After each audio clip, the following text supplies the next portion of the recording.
ಈಗ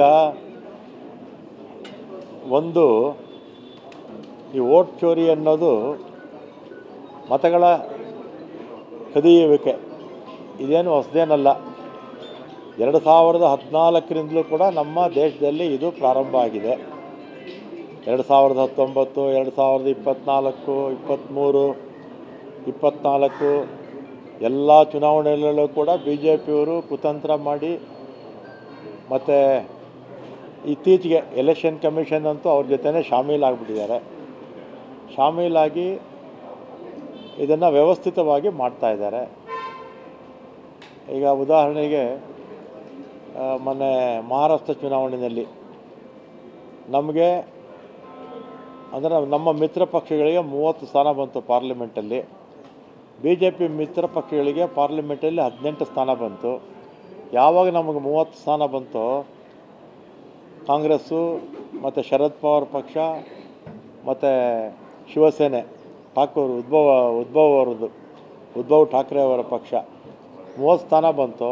ಅಸೆಂಬ್ಲಿನಲ್ಲಿ ನಾವು ಗೆಲ್ತೀವಿ ಅಂತೇಳಿ ಅಲ್ಲೂ ಕೂಡ ಇದೇ ಕೆಲಸವನ್ನು ಮಾಡಿದ್ರು. 3 ತಿಂಗಳಲ್ಲಿ ತದ್ವಿರುದ್ಧ ಆಯಿತು. ಅಸೆಂಬ್ಲಿನಲ್ಲಿ ಅವರ ಮಿತ್ರ ಪಕ್ಷಗಳು 200 ಸ್ಥಾನಕ್ಕೆ ಮೇಲೆ ಬಂತು. 18 ಸ್ಥಾನ ಪಾರ್ಲಿಮೆಂಟಲ್ಲಿ ಗೆದ್ದಿದ್ದವ್ರಿಗೆ, ನಮಗೆ 30 ಸ್ಥಾನ ಗೆದ್ದಿದ್ದವ್ರಿಗೆ 60-70 ಬಂತು. ಇದೆಲ್ಲದಕ್ಕಿಂತಲೂ ಇಂಪಾರ್ಟೆಂಟ್ ಏನು ಅಂದರೆ, ಮಹಾರಾಷ್ಟ್ರ ವಿಧಾನಸಭೆ ಚುನಾವಣೆ ನಡೆದಂಥ ಸಂದರ್ಭದಲ್ಲಿ ನಾಂದೇಡ್ ಅಂತ ಒಂದು ಪಾರ್ಲಿಮೆಂಟ್ ಕ್ಷೇತ್ರ ಇತ್ತು.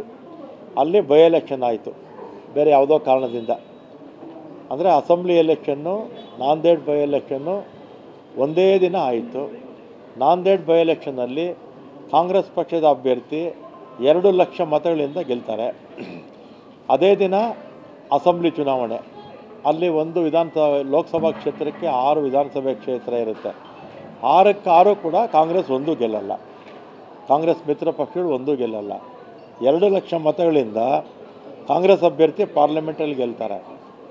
ಆವತ್ತೇ ವೋಟು, ಅದೇ ಜನ ಅಸೆಂಬ್ಲಿ ಎಲೆಕ್ಷನ್ನಲ್ಲಿ 6ಕ್ಕೆ 6 ಕೂಡ BJP ಮಿತ್ರ ಪಕ್ಷಗಳು 25,000-30,000 ಲೀಡಿಂಗಲ್ಲಿ ಗೆಲ್ತಾರೆ. ಇದಕ್ಕಿಂತ ನಿದರ್ಶನ ಇನ್ನೇನು ನಾವು ಹೇಳೋಕ್ಕಾಗಲ್ಲ.